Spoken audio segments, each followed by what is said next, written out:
Hello guys, welcome to bucket list. இன்றைக்கி நம்ம எந்த படத்தோட ரிவ்யூ பார்க்க போகிறோம்னா the greatest of all time படத்தோட ரிவ்யூ தான் பார்க்க போகிறோம். ஸோ படம் எப்படி இருக்குது அப்படிங்கிறத இந்த வீடியோவில் நம்ம பார்த்துடலாம். ஸோ லைக், ஷேர், சப்ஸ்கிரைப் பண்ணிட்டு அப்படியே வீடியோவில் ஜாயின் பண்ணிடுங்க. ஸோ வாங்க பார்க்கலாம்.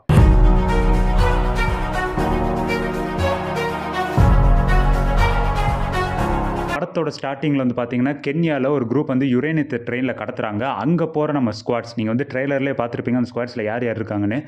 அங்கே போகிற நம்ம ஸ்குவாட்ஸ் வந்து பார்த்திங்கன்னா ஒரு சம்பவத்தை பண்ணிடுறாங்க. அந்த சம்பவத்துக்கு அப்புறம் என்ன ஆச்சுங்கிறத இந்த படத்தோட ஓவரால் ஸ்டோரி. நான் ஸ்டோரி வந்து ஃபுல்லாக ரிவீல் பண்ணல, நான் வந்து ஒரு மேலோட்டமாக தான் சொல்லியிருக்கேன். ஸோ வாங்க இன்னும் டீட்டெயிலாக நம்ம ஸ்க்ரீன் ப்ளே அண்ட் அதர் விஷயத்தை பற்றி நம்ம பார்க்கலாம். ஸோ கதைன்னு பார்த்துட்டோம்னா இது வந்து ரொம்ப ஒரு புதுசான ரொம்பவே ஒரு காம்ப்ளிகேட்டடான ஒரு கதை கிடையாது. இது வந்து ரொம்பவே ஒரு பழசான ஒரு கதை தான். ஸ்க்ரீன் பிளே இவங்க எப்படி பண்ணியிருக்காங்க அப்படின்னு பார்த்தோம்னா நம்ம வந்து first half and second half ரெண்டுமே பிரித்து தான் பார்க்கணும். ஃபர்ஸ்ட் ஆஃப் பொறுத்தவரை பார்த்தீங்கன்னா இவங்க வந்து பார்த்தீங்கன்னா ரொம்பவே ஒரு ரேஜியான ஒரு ஜெட் ஸ்பீடில் போகிற ஒரு காம்ப்ளிகேட்டான ஒரு ஸ்க்ரீன் பிளேலாம் கிடையாது. ரொம்பவே ஒரு ஃப்ளாட்டான ஒரு ப்ரெடிக்டபிளான ஒரு ஸ்க்ரீன் பிளே தான் ப்ரீ இன்டர்வல் வரைக்குமேவும். அடுத்தடுத்த சீன் இதுதான் அப்படின்னு சொல்லிட்டு நம்ம ஈஸியாக அடுத்தடுத்த சீன்லேருந்து அடுத்த மூமெண்ட்ஸ் என்னென்ன வரப்போகுது முதற்கொண்டு நம்ம வந்து ஈஸியாகவே ப்ரெடிக்ட் பண்ணிடலாம். படத்தோட க்ரூ மெம்பர்ஸ் வந்து இன்டர்வியூவில் சொல்லியிருப்பாங்க, நீங்கள் வந்து அடுத்தடுத்த சீனை வந்து நீங்கள் ப்ரெடிக்ட் பண்ண முடியாதுன்னு. ஸோ எனக்கு பர்சனலாக வந்து ஃபர்ஸ்ட் ஹாஃபில் வந்து அந்த மாதிரிலாம் எதுவுமே கிடையாது. நீங்கள் வந்து அடுத்தடுத்த சீன் வந்து ஈஸியாகவே ப்ரெடிக்ட் பண்ணிட்டு போயிடலாம். ரொம்பவே ஒரு ஸ்லோவான நரேஷனில் தான் அவங்க கொண்டு போயிருக்காங்க ப்ரீ இன்டர்வல் வரைக்குமேவும். பட் ஒரு விஷயம் வந்து உண்மை தான், என்ன தான் ஸ்லோ நரேஷன் இருந்தாலும் அடுத்தடுத்த சீன் நீங்கள் ப்ரெடிக்ட் பண்ணுற மாதிரி ரொம்ப ஃப்ளாட்டாக இருந்தாலும் படத்தில் ஃபர்ஸ்ட் ஆஃப் வந்து எங்கேயுமே போர் அடிக்காமல் உங்களுக்கு கொண்டு போயிடும். சில இடத்துல ஹியூமர்ஸ்லாம் ரொம்ப நல்லா ஒர்க் அவுட் ஆயிருக்கு. அண்ட் இந்த slow narration and predictable scene எல்லாமே வந்து பார்த்தீங்கன்னா நம்மள மாதிரி, அதாவது நம்ம செட் ஆஃப் ஆடியன்ஸ்க்கு மட்டும் தான் பிட் ஸ்லோவாக அண்ட் லேகாக இருக்கும். பட் ஓவராலாக பார்த்தோம்னா ஜென்ரல் ஆடியன்ஸ் அண்ட் ஃபேமிலி ஆடியன்ஸ்க்கு எல்லாம் பார்த்தீங்கன்னா ரொம்பவே என்ஜாய் பண்ணி பார்த்துருவாங்க. அவங்களுக்குலாம் எதுவுமே போர் அடிக்காது. அவங்களாம் எல்லா ஹியூமர்ஸ்லாம் அவங்களுக்குன்னு வச்ச மாதிரி தான் இருக்கும். ஏகப்பட்ட இடத்துல ஃபேமிலி ரெஸ்பான்ஸ் எல்லாம் ரொம்பவே நல்லா இருந்தது. ஸோ ஃபர்ஸ்ட் ஹாஃபை பொறுத்த வரைக்கும் பார்த்தீங்கன்னா ஓகே, நல்லா இருக்கே, போர் அடிக்காமல் போதே, அந்த ரேஞ்சில் தான் இருக்குது ப்ரீ இன்டர்வல் வரைக்குமே. நான் ஏன் ப்ரீ இன்டர்வல் மென்ஷன் பண்ணி சொல்கிறேங்கிறத வந்து நான் தனியாக சொல்லிடுறேன். ஸோ ஃபர்ஸ்ட் ஹாஃபில் வேறு என்ன நெகட்டிவ்ஸ் இருக்குது அப்படின்னு எனக்கு பர்சனலாக பட்டது வந்து நான் இங்கே இந்த இடத்துலேருந்து நான் ஷேர் பண்ணுறேன். ஃபர்ஸ்ட் வந்து நான் தெளிவாக ஒரு விஷயத்தை சொல்லிடுறேன். இதுக்கப்புறம் வந்து பார்த்தீங்கன்னா ஏகப்பட்ட ஸ்பாய்லர்ஸ் இருக்கும். ஸோ அதெல்லாம் கவனிச்சுட்டு நீங்கள் மைண்டில் வச்சுட்டு இந்த வீடியோவை நீங்கள் கண்டினியூ பண்ணுங்கள். ஸோ ஃபஸ்ட்டு பார்த்தோம்னா கேப்டன் அவரோட கேமியோன்னு சொல்ல முடியாது, அது வந்து ஒரு ஸ்பெஷல் அப்பியரன்ஸ்னு தான் சொல்லணும். அது வந்து பாசிட்டிவும் இருக்குது, நெகட்டிவும் இருக்குது. பாசிட்டிவ்னு அப்படின்னு பார்த்தோம்னா அது வந்து நம்ம வந்து ரொம்ப ஒரு சர்ப்ரைஸாக தான் இருந்தது. அது ஆல்ரெடி என்னதான் நாங்கள் வந்து விஜயகாந்த் அவரை வந்து நாங்கள் ஒரு ஏஐ மூலிமா ஜென்ரேட் பண்ணி நம்ம வந்து படத்தில் ஸ்க்ரீனில் காட்டியிருக்கோம்னு சொல்லி என்னதான் அவங்க முதலே செட் பண்ணியிருந்தாலும் கூட ஒரு பெரிய ஸ்க்ரீனில் வி மிஸ் யூ கேப்டன் அப்படின்னு போட்டு நம்ம பார்க்கும்போது பார்த்தீங்கன்னா ரொம்ப எக்ஸைட்டாக இருக்குது. அது வந்து நல்லாவே இருக்குது அது ரொம்ப பார்க்க. பட் நெகட்டிவ் அப்படின்னு பார்க்கும்போது பார்த்தீங்கன்னா அந்த இடத்துல அவர் காட்டணுங்கிற எந்த ஒரு அவசியமே அந்த இடத்துல வந்து கிடையாது. ஜஸ்ட் வந்து இவங்க வந்து ஒரு ஹை மூமெண்ட்டை கிரியேட் பண்ணணுங்கிறதுக்காக ஒரு வலுக்கட்டாயமாக திணிச்ச மாதிரி தான் இருந்தது அந்த சீனு.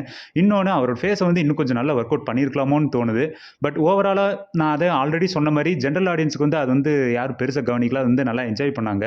பட் நம்மள மாதிரி ஆடியன்ஸ்க்கு வந்து பார்த்தீங்கன்னா இன்னும் கொஞ்சம் நல்லா ஒர்க் அவுட் பண்ணியிருக்கலாமோ, விஜயகாந்த் சாருக்குன்னு தனி ஒரு சீனே வச்சிருக்கலாமோ அப்படிங்கிற ஒரு ஃபீல் வந்தது.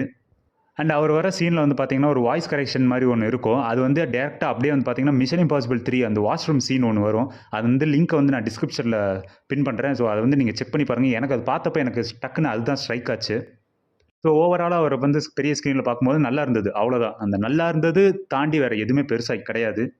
அண்ட் செகண்ட் எதுன்னு பார்த்தோம்னா இவங்க பப்ளிசிட்டி ப்ரொமோஷனுக்கு யூஸ் பண்ண இந்த ஸ்டில்ஸாக இருக்கட்டும், அந்த மிஷன் இம்பாசிபிள் மாதிரி அந்த கோட் ஷூட் போட்டு அந்த நான் மிஷன் இதை பண்ணுறேன், இந்த டைமுக்குள்ளே இது முடிக்கணும் அப்படின்னு சொல்லி நம்ம ஒரு மைண்ட் செட்டில் ஒன்று போயிருப்போம்ல, அதெல்லாம் எதுவுமே வந்து இவங்க வந்து ஒரு ப்ராப்பராக யூட்டிலைஸ் பண்ணி ஒரு கன்வின்சிங்கான எந்த ஒரு சீனுமே கிடையாது. ஃபார் பெஸ்ட் எக்ஸாம்பிள் பார்த்தீங்கன்னா ட்ரெய்லர் ஃப்ரம் டுமாரோ அப்படின்னு இவங்க வெளியிட்ட போஸ்டர் வந்து பார்த்தீங்கன்னா படத்தில் ரொம்ப ஒரு சப்பையான ஒரு சீனை வச்சுட்டாங்க. அது வந்து ரொம்ப ஒரு ஹை மூமெண்ட்டாக இருக்கும்னு நம்ம எல்லாருமே யோசிச்சிருப்போம். பட் என் கூட வந்தவங்க எல்லாத்துக்குமே அது வந்து ஒரு பெரிய டிசப்பாயின்மெண்ட் ஆயிடுச்சு. குறிப்பாக சொல்லணும்னா அது வந்து ஒரு காமெடி சீன் மாதிரி கொண்டு போயிட்டாங்க. அதே மாதிரி மிஷன் இம்பாசிபிள் சீன் மாதிரி இந்த ஒரு மிஷன் இம்பாசிபிள் தீம் போட்டு கூட ட்ரெய்லரில் ஒரு சீன் வரும். அதுவும் பார்த்தீங்கன்னா ஒரு ஹீரோயிக் மூமெண்ட்டாக அது வச்சாகணும் அப்படிங்கிறத தாண்டி வேறு எதுவுமே இல்லை. அதுவும் கூட பார்த்தீங்கன்னா ஒரு ஃபன்னாக அது கொண்டு போயிட்டாங்கன்னு தான் சொல்லியாகணும். மற்றபடிக்கு அதுலேயும் ஒரு பெரிய ஒரு ஹை மூமெண்ட் எதுவுமே கிடையாது. ஸோ இதிலேருந்து நான் இந்த வீடியோவை பார்த்துட்டு போய் நான் படம் பார்க்கணும் அப்படின்னு சில பேர் இந்த வீடியோவை பார்ப்பீங்க. ஸோ அவங்களுக்கு நான் இந்த ஒரு கிளியரான ஒரு மைண்டை நான் வந்து ஃபிக்ஸ் பண்ணிடுறேன். இது வந்து James bond, mission impossible series, ஒரு ஒரு ஸ்பை ஏஜென்ட் த்ரில்லர் அந்த மாதிரிலாம் எதுவுமே எதிர்பார்த்து போயிடாதீங்க. இது வந்து ஒரு பக்கா கமர்ஷியல் படம், அவ்வளோதான். ஸோ இது உங்கள் மைண்டில் இருந்தீங்கன்னா மைண்டில் இருந்ததுன்னா தயவு செஞ்சு இது வந்து ரிமூவ் பண்ணிட்டு போயிருங்க. அது வேற, இது வேற.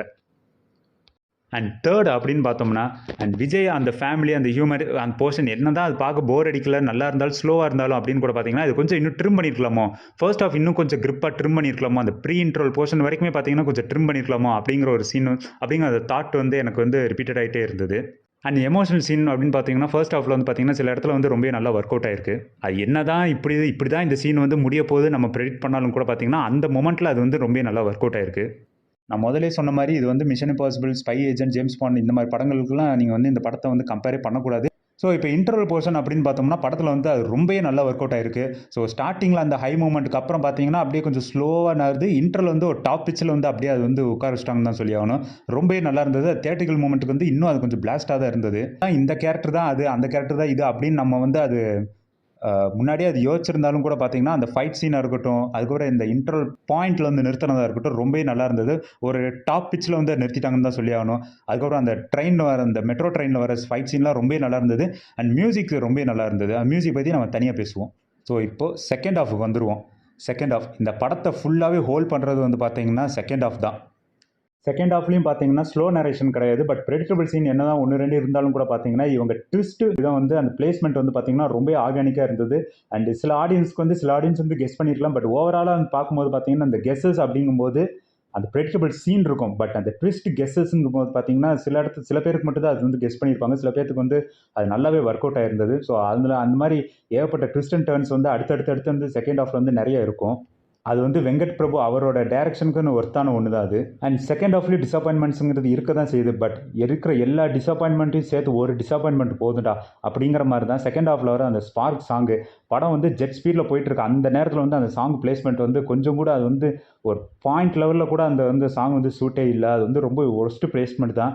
அது வந்து அப்ரூட்டாக கட் பண்ணியிருந்தா கூட எந்த ஒரு ஜம்புமே தெரிஞ்சிருக்காது. அது வந்து படத்துக்கு தேவையில்லாத ஒரு சாங் தான் அது. அண்ட் செகண்ட் ஹாஃபில் ட்விஸ்ட் டர்ன்ஸ் என்னதான் ப்ரெடிக்டபிள் தாண்டி வந்து பார்த்தீங்கன்னா ஹை மூமெண்ட்ஸ், ஹை தியேட்டரிக்கல் மூமெண்ட்ஸுங்கிறது வந்து அடுத்தடுத்து இருந்துகிட்டே தான் இருக்கும் படம் ஃபுல்லாகவே பாருங்க. இதனாலேயே வந்து பார்த்தீங்கன்னா செகண்ட் ஹாஃப் வந்து எந்த இடத்துலையும் அந்த போருங்கிற பேச்சுக்கே இல்லாமல் போயிடுச்சு. அண்ட் அந்த ஹை மூமெண்ட்ஸும் வந்து பார்த்தீங்கன்னா படத்துக்கு வந்து இன்னும் ஜெட் ஸ்பீடில் ஸ்க்ரீன் பிளே நகர்த்துறதுக்கு நல்லா இவங்க யூஸ் பண்ணியிருக்காங்க. ஸோ அது வந்து ரொம்ப ட்ரிக் அண்ட் டர்னாகவே இவங்க யூஸ் பண்ணியிருக்காங்கன்னு தான் சொல்லி ஆகணும். என்னதான் வில்லன் கேரக்டர் இன்னும் ஸ்ட்ராங்காக இருந்திருக்கலாமோ அப்படின்னு நம்ம சொன்னாலுமே கூட பார்த்தீங்கன்னா மெயினான படத்துக்கு ரொம்ப ரொம்ப மெயினான வில்லன் அப்படின்னு பார்த்தீங்கன்னா ஒரே ஒரு வில்லன் தான். அது வேற யாரும் இல்லை, இளைய தளபதி. அதாவது அந்த சின்ன விஜய், டிஏஜிங் பண்ண விஜய், அவர் தான் மிகப்பெரிய வில்லன் இந்த படத்துக்கு. ஸோ இப்போ புரியும் நான் உங்களுக்கு ஏன் இந்த கதை வந்து ரொம்ப ஒரு அதர்பர்ஸான கதை நான் ஏன் சொன்னேன் அப்படின்னா, இந்த படம் வந்து பார்த்தீங்கன்னா ஃபாதர் விசஸ் சன் தான். மைக் மோகனுங்கிறது வந்து பார்த்தீங்கன்னா நம்ம ட்ரெய்லர் அண்ட் அதர் அந்த இன்டர்வியூஸ் அண்ட் ஓவரால் இந்த படமாக பார்க்கும்போது அவர் தான் வில்லன் சொல்லி நம்ம மைண்டில் ஃபிக்ஸ் பண்ணிட்டோம். பட் படத்துக்கு போய் பார்த்தா தான் தெரியுது வந்து அவர் வந்து ஒரு சைட் கேரக்டர் மாதிரி தான். மெயின் வில்லன் பார்த்தீங்கன்னா அந்த டிஏஜிங் பண்ண அந்த ஒரு சின்ன விஜய், அவர் தான் இந்த படத்தோட villain. So father versus son மாதிரி தான் இந்த படம் இருக்கும். கேட் அண்ட் மவுஸ் கேம் மாதிரி தான். செகண்ட் ஹாஃப் ஃபுல்லாகவே பார்த்தீங்கன்னா கேட் அண்ட் மவுஸ் கேம் மாதிரி தான் இருக்கும். அந்த கேரக்டர் பண்ண வில்லனிசம் வந்து ஒரு படத்துக்கு வந்து மிகப்பெரிய ஒரு பீக்காகவே இருக்குது. எல்லா இடத்துலையுமே பார்த்தீங்கன்னா அந்த வில்லனிசம் வந்து ரொம்பவே நல்லா இருந்தது. அப்படி பார்க்கும்போது வில்லன் கேரக்டர் இந்த படத்தில் வந்து ஸ்ட்ராங் தான். அண்ட் கிளைமேக்ஸ் இவங்க பண்ண விஷயம் வந்து ரொம்பவே நல்லா இருந்தது. அது வந்து ஓவரால் அப்பா இது ஒன்று போதுண்டா அப்படிங்கிற மாதிரி தான் ஏகப்பட்ட பேருக்கு இது வந்து ஃபீல் ஆகும். ரொம்பவே நல்லா இருந்தது. இப்போ எனக்கு வந்து கிளைமேக்ஸில் ரொம்ப ரொம்ப பிடிச்ச விஷயம் என்ன அப்படின்னா, கிரிக்கெட் கமெண்ட்ரியை வந்து இவங்க ஃபைட்டுக்கு வந்து யூஸ் பண்ணியிருப்பாங்க. கிரிக்கெட் கமெண்ட்ரி வந்து கிரிக்கெட்டுக்கு ஓடிட்டு இருக்கும். பட் அந்த வாய்ஸ் ஓவரை வந்து இவங்க இங்கே லே அவுட் பண்ணியிருப்பாங்க. அது வந்து ரொம்ப பிரில்லியண்டான ஒர்க்கு. அது ரொம்பவே நல்லா இருந்தது. அண்ட் செகண்ட் ஹாஃபில் வர அந்த மட்ட சாங் வந்து வந்து வேற லெவல் வந்து பக்கா தேட்ரிக்கல் மூமெண்ட். என்னதான் அந்த ஸ்பார்க் சாங்குக்கு வந்து ஒரு ஜம்ப் கொடுத்தது, பட் மட்ட சாங் வந்து ஒரு ஜம்ப் வந்து ஸ்க்ரீன் பிளேவாக இருக்கட்டும் வேறு எதுலையுமே வந்து பார்த்தீங்கன்னா அந்த மட்ட சாங் வந்து ஒரு ஜம்ப்புங்கிறது தரவே இல்லை. அந்த மட்ட சாங்கில் வந்து ஒரு கேமியோ அப்பியரன்ஸ் வேறு இருக்குது. ஸோ அது வந்து நான் சொல்லலை. தெரிஞ்சவங்க வந்து ஓகே, பட் தெரியாதவங்க வந்து அது படத்தை பார்த்து நீங்கள் வந்து என்ஜாய் பண்ணிக்கோங்க. அது வந்து சூப்பரான ஒரு தேட்ரிக்கல் மூமெண்ட் அது. அண்ட் கிளைமேக்ஸில் சென்னை சூப்பர் கிங்ஸ் அந்த மேட்ச் ரெஃபரன்ஸ் எல்லாம் வந்து ரொம்ப சூப்பராக இருந்தது. அண்ட் கிளைமேக்ஸில் வந்து பார்த்தீங்கன்னா அதுவும் ஒரு கேமியோன்னு சொல்ல முடியாது, வந்து அதுவும் ஒரு ஸ்பெஷல் அப்பியரன்ஸ் தான். அதுவும் ரொம்ப நல்லா இருந்தது. நம்ம எல்லாருமே இங்கே ஒரு விஷயத்தை புரிஞ்சாகணும். லியோ படத்தில் வந்து நம்ம வந்து surprises and cameos and other ஏகப்பட்ட விஷயத்தை வந்து நம்ம அதிகமாக எதிர்பார்த்து போய் டிசப்பாயின்மெண்ட் ஆயிருப்போம். பட் இங்கே வந்து எந்த ஒரு ஹைப் எதுவுமே இல்லாமல் போய் இந்த படத்தில் வந்து நிறைய சர்ப்ரைசஸ் அண்ட் கேமியோஸ் வந்து நம்ம அதிகமாக பார்க்க முடியுது. கிளைமேக்ஸ் என்னதான் ரொம்ப ஒரு ஹை மூமெண்ட்டாக இருந்து அது பார்க்குறதுக்கும் நல்லா என்ஜாய் பண்ணுறதுக்கு அந்த ஃபைட்டாக இருக்கட்டும், மியூசிக்காக இருக்கட்டும் எல்லாமே சூப்பராக இருந்ததுன்னு பார்த்தீங்கன்னா, கிளைமேக்ஸில் இவங்க லாஜிக் அப்படின்னு எடுத்துக்கிட்டது வந்து கொஞ்சம் கூட படத்துக்கும் அந்த லாஜிக்கும் சம்மந்தம் இல்லாமல் தான் இருக்கும். ஸோ அதுவும் ஜென்ரல் ஆடியன்ஸ் பக்கம் போகும்போது அது ஒன்றும் தெரியாது. பட் நம்மள மாதிரி ஆடியன்ஸ் பார்க்கும்போது அது குட் அது வந்து கொஞ்சம் உறுத்துற மாதிரி தான் இருக்கும். பட் ஓவராலாக பார்க்கும்போது ஒரு ஒர்த்தான கிளைமேக்ஸ் தான். அண்டு கிளைமேக்ஸில் இன்னொரு ரெஃபரன்ஸ் இருக்கும். அது வந்து ஒரு இவ்வளோ பெரிய ஒரு ஆப்போசிட் ஸ்டாரு அவங்களோட ரெஃபரன்ஸ் வைக்கும்போது பார்த்தீங்கன்னா, அதுவும் ரொம்பவே நல்லா இருந்தது. விஜய் கேரக்டர் அந்த இளைய தளபதி அப்படின்னு அந்த மட்ட சாங்கில் ஒரு விஜய் கேரக்டர் அந்த டிஏஜிங் பார்த்தீங்கன்னா, நல்லா இருக்குங்க. ரொம்ப அந்த ஒரு பிசிறு தட்டுற மாதிரிலாம் எதுவுமே இல்ல. பட் இந்த நாளைய திருப்பு விஜய் கேரக்டர் மாதிரி வருது பார்த்தீங்களா, அது வந்து பார்த்தீங்கன்னா, ரொம்பவே உறுத்தல் மாதிரி தான் இருந்தது. இவங்க ரொம்பவே அது ஒர்க் அவுட் போட்டிருக்கலாம் அது. பட் என்னன்னு தெரியல. இந்த சிரிக்கும்போதா இருக்கட்டும், பேசும்போதா இருக்கட்டும், ஒரு லிப் மூவ்மெண்ட்டுக்கும், ஃபேஸ் எக்ஸ்பிரஷனுக்கும், டப்பிங்க்கும் 3மே சிங்க் ஆகாத மாதிரி தான் இருந்தது. அது பேசாம இவங்க அவாய்ட் பண்ணியிருக்கலாம்.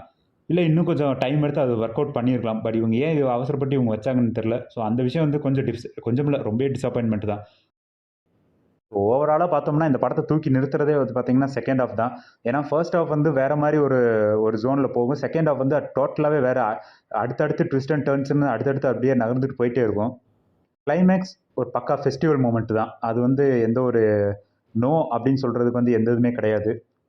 ஸோ ஓவராலா பார்க்கும்போது ஒரு ஒர்த்தான வாட்ச் தான். ஸோ தியேட்டர்ல மிஸ் பண்ணிறாதீங்க. ஸோ தியேட்டர்ல போய் பாருங்க. இது வந்து ஒரு பக்கா தியேட்ரிக்கல் எக்ஸ்பீரியன்ஸ் உள்ள ஒரு படம் தான் இது. ஓடிடி அண்ட் அதர் பிளாட்ஃபார்ம்ல நீங்க பார்த்தா இந்த படம் எந்த அளவுக்கு உங்களுக்கு சாட்டிஸ்ஃபை பண்ணும், எந்த அளவுக்கு உங்களுக்கு அந்த ஃபெஸ்டிவல் வைப் தரும். ஸோ அப்படிங்கிறது வந்து ஒரு பெரிய டவுட் தான். ஸோ இது வந்து ஒரு ஒர்த்தான வாட்ச் தான். ஸோ என்ஜாய் பண்ணுங்க இந்த வீக்கெண்ட. ஸோ நீங்க இந்த படத்த பார்த்தீங்கன்னா, உங்களோட ஒப்பீனியன் அண்ட் தாட்ஸ வந்து கீழ கமெண்ட்ல விடுங்க. ஸோ மீண்டும் ஒரு ரிவ்யூவில் சந்திப்போம். Tata, bye bye, take care. And மறக்காம லைக், ஷேர், சப்ஸ்கிரைப் பண்ணி உங்களோட இந்த வீடியோவோட ஒப்பீனியனை கீழே கமெண்ட்டில் தெரியப்படுத்துங்க.